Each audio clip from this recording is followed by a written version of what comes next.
నమస్తే, welcome to our channel. నేను మీ కవిత. ఈరోజు టేస్టీగా ఉండే బెండకాయ ఫ్రై ఈజీగా ఎలా తయారు చేసుకోవాలో చూద్దాము.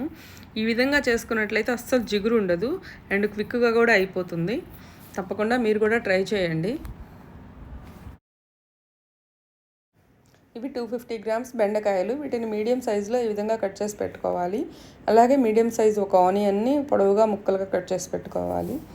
స్టవ్ మీద పాన్ పెట్టి తాలింపు కోసం ఆయిల్ వేసుకోవాలి. ఆయిల్ కొద్దిగా హీట్ అయిన తర్వాత తాలింపు గింజలు వేసుకోవాలి. కొంచెం ఆవాలు, జీలకర్ర, మినపప్పు, శనగపప్పు అండ్ ఒక ఎండుమిర్చిని కూడా కట్ చేసి వేసుకోవాలి.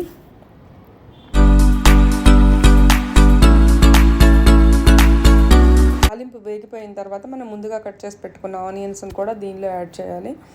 ఆనియన్స్ బ్రౌన్ కలర్ వచ్చే వరకు ఏం వేగనవసరం లేదు, కొంచెం వేగిపోతే చాలు. అలాగే కొంచెం కరివేపాకును కూడా వేసుకోవాలి. ఇది కొంచెం వేగిన తర్వాత మనం కట్ చేసి పెట్టుకున్న బెండకాయ ముక్కలను కూడా దీనిలో వేసి కలుపుకోవాలి. ఇది 5 నుంచి 10 నిమిషాల మధ్యలోనే వేగిపోతుంది.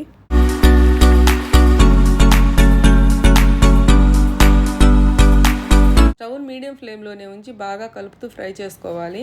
అలాగే పాన్ మీద మూత అస్సలు పెట్టద్దు. మూత పెట్టినట్లయితే ఆవిరి వస్తుంది, ఆవిరికి కర్రీ ముద్దగా అయిపోతుంది. అందుకని మూత పెట్టకుండానే ఫ్రై చేసుకోవాలి. ఈలోపు మనం కర్రీకి అవసరమైన పౌడర్ని తయారు చేద్దాము. పౌడర్ కోసం 5-6 ఎండుమిర్చి తీసుకోవాలి. అలాగే పావు చెక్క ఎండు కొబ్బరి, 5-6 వెల్లుల్లి రెబ్బలు తీసుకోవాలి. ఫస్ట్ ఎండుమిర్చిని, ఎండు కొబ్బరిని మిక్సీ జార్లో ఫైన్ పౌడర్ లాగా తయారు చేసుకోవాలి. ఆ తర్వాత మనం తీసుకున్న వెల్లుల్లి రెబ్బలు కొంచెం సాల్ట్ వేసి ఒక పల్సిస్తే సరిపోతుంది. పౌడర్ని ఈ విధంగా తయారు చేసుకోవాలి. కర్రీ బాగా వేగిపోయింది. ఇప్పుడు దీనిలో టేస్ట్కి సరిపడా సాల్ట్, కొంచెం పసుపు వేసి కలుపుకోవాలి. చూసారు కదా అస్సలు జిగురు లేకుండా ఎలా వేగిపోయిందో. పసుపు సాల్ట్ బాగా కలిసే విధంగా 2 నిమిషాలు వేయించుకోవాలి.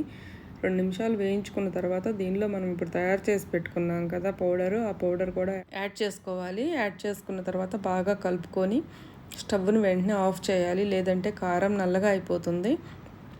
హీట్ ఉంటుంది కదా, హీట్ వల్ల కారం వెంటనే నల్లగా అయిపోతుంది. అందుకని స్టవ్ని వెంటనే ఆఫ్ చేసుకోవాలి.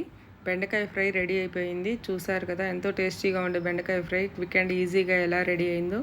మీరు కూడా ట్రై చేయండి. ట్రై చేసి ఎలా వచ్చిందో కామెంట్ చేయండి.